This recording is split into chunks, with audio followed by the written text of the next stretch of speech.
Ncai's shape has been an experiment. In 2017, myself and Mukami Korea set about to do a gathering of 52 artists and practitioners. In the build-up to that, we were interested in finding out what students, artists, and those who were also part of the art world, what they felt that we were lacking in Nairobi.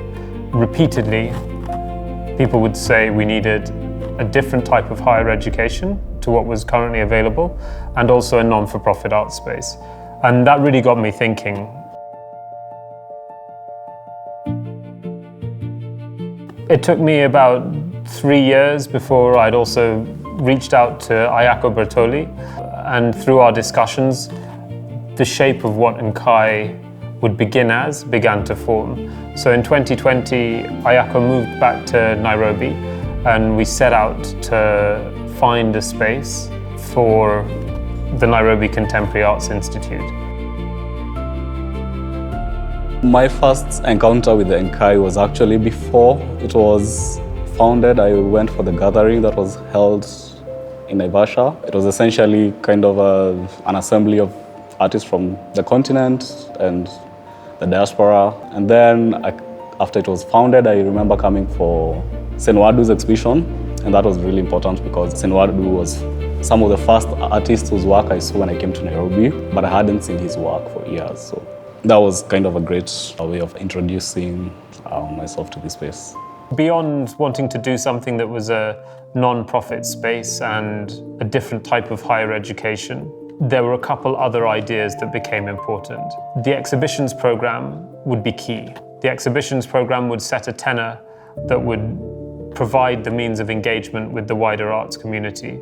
It would also give us an opportunity to explore the work of older artists that don't get shown that much, but nevertheless, they've really spent much of their lives making work, and largely in the shadows. I remember the day Michael and Ayako came here and talked to me about having an exhibition, and I had not had exhibition for a long time. I started with Gallery Watatu as a young upcoming artist with a group of all of us young artists. We are now old, you know. And I see the same kind of line that Ncai Gallery is heading, because I see it involve a lot of education, that's children, that's young coming artists, and really supporting the artists' creativity in so many ways. Waliniletea wanafunzi 4 ambao walikuwa wasichana. Hiyo workshop ilikuwa mzuri sana. Na hiyo ni Ncai walifanya hiyo, na the fact that they gave me the space and look for my work from wherever they were to bring them kind of together in one place. They kept it as a surprise. Of course, the day I saw them, I was like, wow, that was heaven and earth opened for me. Recognition at home. Hiyo watu, unajua, nilikuwa naona ni kama nilipiga nduru nikiita watu all come together. Kujani nyinyi yote, and they all came. It was like, wow. That was so beautiful. That's the best exhibition I've ever had. The reason why the educational outreach program is important is, first of all, we get an opportunity to be the first point of contact for a lot of these kids when it comes to contemporary East African art. A lot of the kids we get are from public schools, and most of them have never been to a gallery before. So when they come to Ncai, we are like their first interaction with a gallery space and with artists that are from their region. So it's really important to have kids have a point of reference of art based on where they're from, and artwork that's based on them. Having to learn about art from a very young age, having access to the resources that we give them in terms of the library, as well as the materials we create, the workshops they have with artists, as well as our outreach programs. We also have non-exhibition programs where we get to go to the communities when the kids are not able to come to us. So, and I really feel like it's important because we kind of get an opportunity to inspire them, give them curiosity and a space where they can exercise their creativity.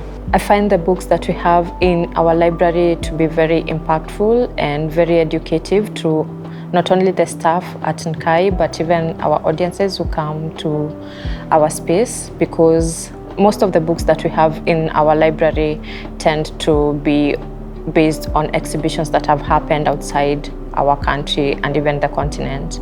Artists that we do not have easy access to, and even exhibitions that we are not that familiar with. So the books tend to give like a lifelong exhibition type of experience and space for people to experience them, to learn from them, and to even like have conversations around them. Alongside that, the publications, making publications that would, for the first time, look in depth at the work of artists like Sein Wadu, Chilenge van Rampelberg, artists who've been practicing for several decades, but have never had a publication and never had someone take the time to really explore their work. Something that is so key to the work that we do as Ncai for me is the collection. And for me, because I think about the collection sort of pulls together all the different components of the work that we do. The collection is about speaking to history, it's about documenting the work of artists, it's about making the work of these artists accessible, it's about then making that collection accessible to a wider public, but also because in the building of the collection, in learning about the artists that come to the collection, it also really emphasizes how important people are to the work that we do. I would say when I first joined, I saw Ncai as a space for putting up works, having visitors around, but when I transitioned to gallery technician, my perception has deepened in the fact that I've seen the amount of teamwork, planning that comes with putting up these exhibitions. I've come to learn that art is a very valuable thing, from how it's handled to how it's shipped to how it's installed. Artwork is a very valuable thing, and having that in mind while handling artwork, I've been so mindful while handling it. Our team is one of the most exciting things to me. Almost the entire team has joined under the age of 30. We started with a team of 4, and our team now is 14. And it's been incredibly exciting to see the challenges that have come up and what we've had to do to deal with that and try and be effective within this ecosystem. It's been very interesting to learn more about what goes into building an institution and to stepping into the world of thinking what it means to build an institution in our context that does what we do. And seeing the passion that people bring to that from our team, and even the passion that our community has about that, and the desire to see it succeed has really been very humbling.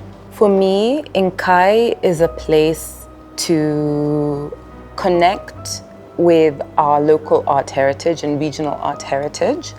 It's a space where people can explore and discover our art heritage. Our art scene is not as well documented as other art scenes, and I think what Ncai does is it gives young artists and art enthusiasts a way to add to the imagination of creativity in their own mind, to build the archive in their mind around what art is in our area.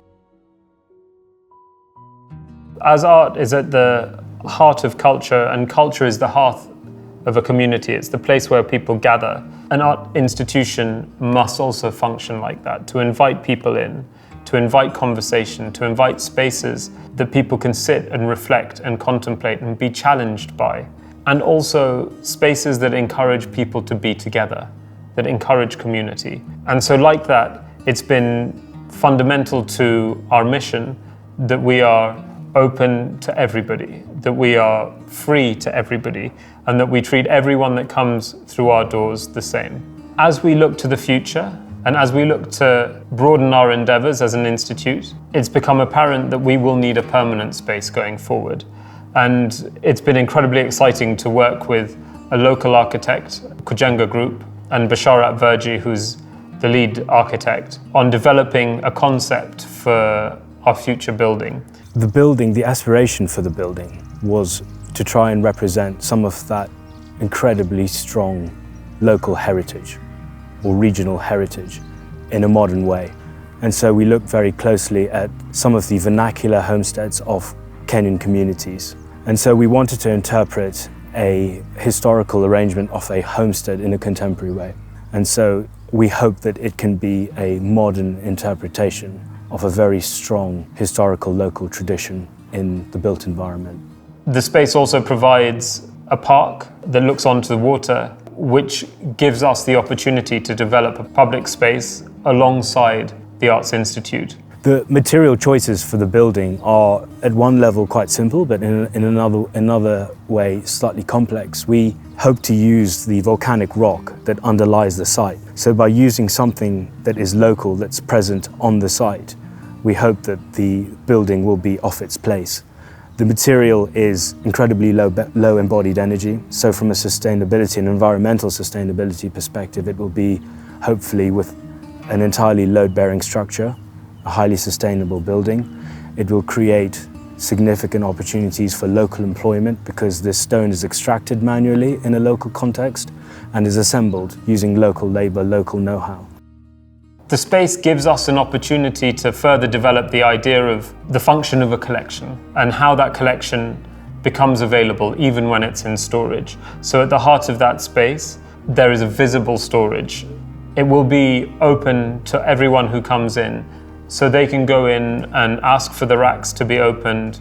They can research, look, and engage with all of the things that we've put together.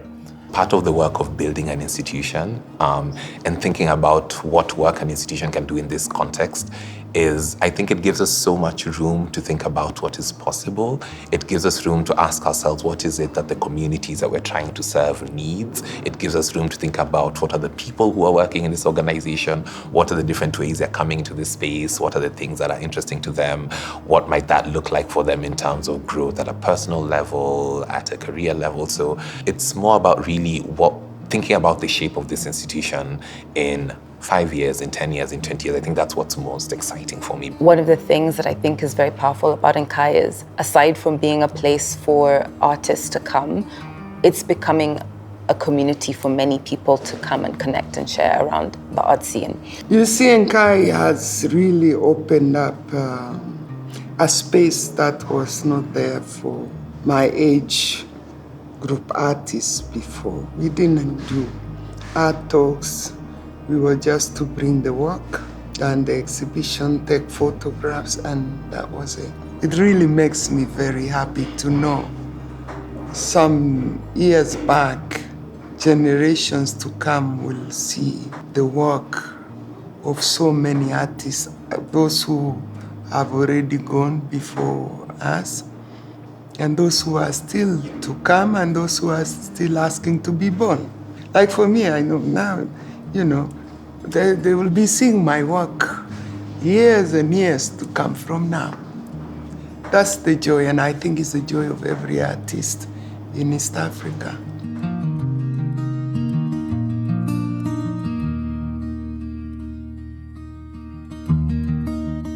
It is from that moment that it became very clear and very important for me to work around institution building as a curatorial practice.